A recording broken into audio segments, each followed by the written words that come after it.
This video might come as a surprise.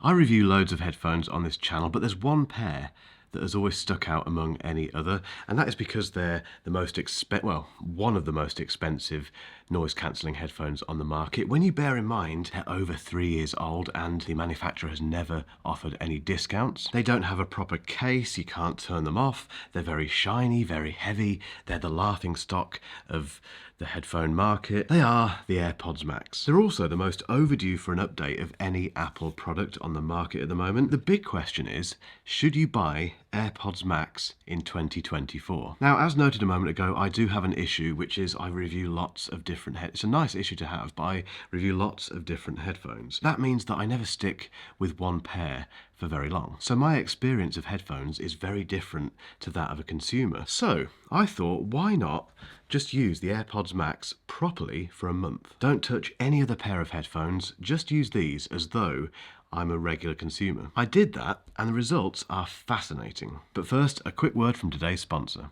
At CES 2024, Aiper introduced a whole bunch of new smart pool cleaners, including the Scuba S1 and the S1 Pro. If you've got a pool and you hate the thought of the cleaning routine, these things are clearly built for you. The fact that they are mesmerising to watch is just a huge bonus. Using caterpillar treads to make its way around, the Scuba series navigates obstacles such as drains and water inlets as it climbs up the sidewalls of your pool. And it can do this thanks to the infrared sensors which provide accurate obstacle avoidance. It's also the first cordless robotic pool cleaner to feature horizontal waterline cleaning capabilities. I saw this in action at CES and it is really genuinely mesmerising. When it comes to cleaning, thanks to super suction and filtration, the S1 can clean up to 70 gallons of water per minute for up to 150 minutes. And the S1 Pro can clean a whopping 100 gallons of water per minute for up to 180 minutes. There's a built-in filter for filtering out common pool issues and 4 cleaning modes to choose from, including floor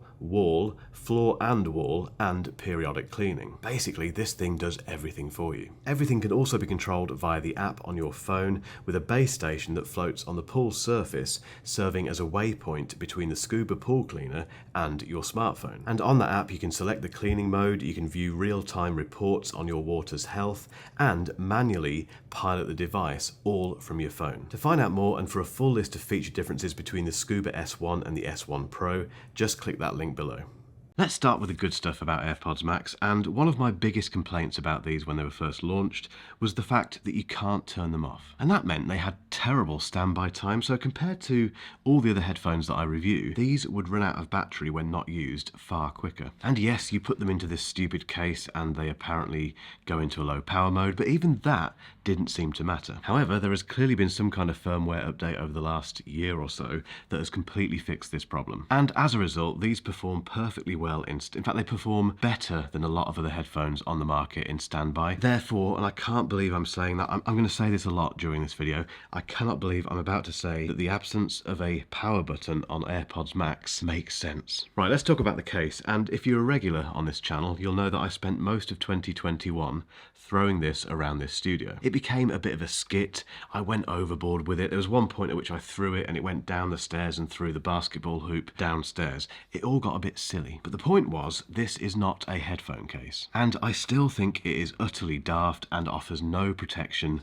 for these expensive headphones. However, hold on to your trousers. It didn't really annoy me during this month-long testing period. If anything, it proved rather useful when it came to slipping them out of the bag. So basically, the idea with this case is that you slip your AirPods Max in like that. I mean, even that was very quick. It's just a lot quicker than unzipping a case, putting them in, zipping it back up. I know we're not talking hours saved here, but it does make a big difference from a usability point of view when you're using your headphones every single day. And because of that, it makes the AirPods Max one of the most convenient pairs of headphones on the market. And despite throwing these into my backpack without a care in the world, there's no damage on them at all. And yes, they do have that issue where a lot of people have talked about this. I don't think I've ever mentioned it, but basically when you take them out of the stupid case, they clank, they kind of hit each other. Even that hasn't caused any damage whatsoever. So even though it pains me to say it, this case hasn't really been a problem. This brings me on to my second point, which is that a little while ago I made a video where I said that Apple should reduce, it sounds ridiculous now, even when I'm saying it now, they should reduce the quality of AirPods Max 2. My point was that these are too premium. In fact, Everyone disagreed. Every day, it seems, I get a message from someone saying, no, mate, that is what makes AirPods Max AirPods Max. And you know what? You're right. These should be premium because they are premium. They're made by Apple, and if Apple is going to make a pair of over-ear headphones, it's going to look and feel like this. And actually, the metal used on these, and just the build quality in general, apart from one thing, which I'll come on to in a moment, does seem to be far more robust than the plastic counterparts. AirPods Max really do have a lot going for them. One thing definitely worth mentioning is the digital crown, which is the volume button and the way that you play and pause tracks. I've really enjoyed using that, which sounds ridiculous, but if you know me, you know I have a thing about touch controls. And the fact that AirPods Max don't have touch controls is as inspired as it is surprising. The other thing that I noticed over the last month is the fact that the auto switching between Apple devices, so this is when you're wearing these and you start using your iPhone, so you hear what's on your, playing from your iPhone, then you switch to your Mac and you start a FaceTime call, these automatically switch. This happens 99% of the time perfectly. And that wasn't the case when they first introduced that feature. But I can't end this list of positives without mentioning transparency mode. And if you're unaware, that's basically when you press this button here and it lets in the outside world. Now, this isn't a unique feature for AirPods Max. Every single pair of consumer noise cancelling headphones has some form of transparency mode, but none of them come close to these. And the reason this matters is because it makes these the only pair of over-ear headphones that I like taking calls on. So there's a lot of great things that I've rediscovered about the AirPods Max over the last month, but it's not all roses. Okay, number one on my list of complaints about AirPods Max is, that is annoying. That constant clacking is annoying, but even more irritating is how heavy these things are. I can't hear anything now, there we go. I can hear you now. And I didn't make a big thing about this during my first review because I think it was because I hadn't tried quite as many headphones as I've tried now. Because since reviewing these, I've reviewed loads of headphones and all of them are lighter than these. Can you say it again? Oh, I wasn't talking to you, Alexa. Thanks for telling me. Now, they're not heavy enough to introduce fatigue for long wearing periods, for me anyway, but the fact they are so heavy might bother you. Next up is the presence of this, which is do you remember this? This is the lightning port. Now, apart from the Magic Keyboard, the Magic Trackpad, and the Magic Mouse, which no one cares about, these are the only Apple product in this studio that still use Lightning. And if you can't remember, Lightning is basically the thing that Apple forced us to use to charge stuff like the iPhone and everything else. Now we have USB-C. I just have to keep finding lightning cables, which is just really annoying. And if anything shows the age of AirPods Max, it's that. Next up, the case. And yes, I did sing its praises earlier, but it's still daft. That pat I gave them on the back earlier was laced with sympathy because, look at it. It's the laughing stock for a reason, and beyond that, it's not a very nice thing to hold. I don't know what the material is that they use, but it's horrible, and as you can see, it gets scuffed incredibly easily. And despite the fact my AirPods Max don't have any damage on them whatsoever, it could happen, and the reason it would happen is because of all these gaps and things on them.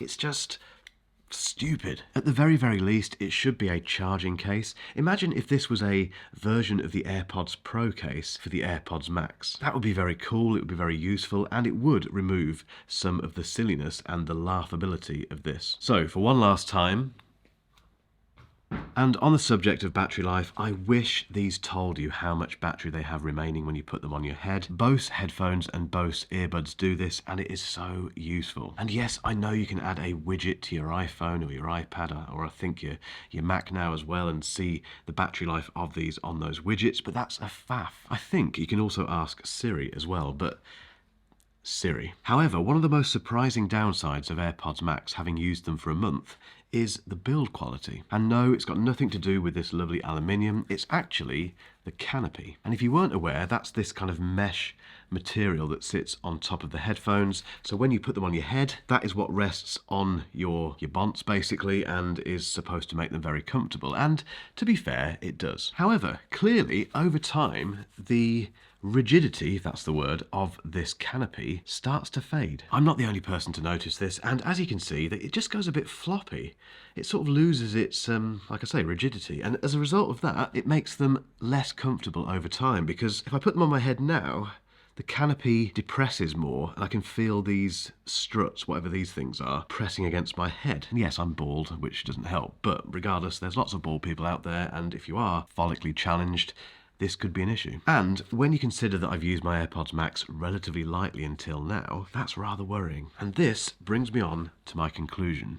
Okay, so should you buy AirPods Max in 2024? What's interesting is that my list of negatives, having used these for a month, is much shorter than the positives. I really didn't think that would be the case. I thought after 2 weeks of using these, I'd be fed up with the lack of a power button, fed up with the standby time, fed up with the stupid case, but I wasn't. And I've not spoken about noise cancelling or sound quality in this video yet because it's okay, it gets the job done. These sound great and the noise cancelling is very good, but it's not the best on the market. It's the whole package that makes the AirPods Max deserving of your money, and let's be honest, it's the Apple ecosystem. If you've got an iPhone, an iPad, a Mac, an Apple TV, an Apple Watch, and you need a pair of over-ear noise cancelling headphones, these make sense. But I would not pay full, in fact definitely do not pay full price for the AirPods Max in 2024. If you shop around, you can get a fantastic deal on AirPods Max, and if you find those great deals and you want these, get them. Yes, there are rumours about AirPods Max 2 in 2024, but they're not very exciting rumours. We're talking USB-C, which is great, and new colours. Again, great, but is it really worth waiting and spending 550 quid on them? No. However, if I haven't convinced you that the AirPods Max are the right headphones to go for in 2024, there is another pair of headphones which you may not have considered, the review for which I'll link to at the end of this video. Keep watching.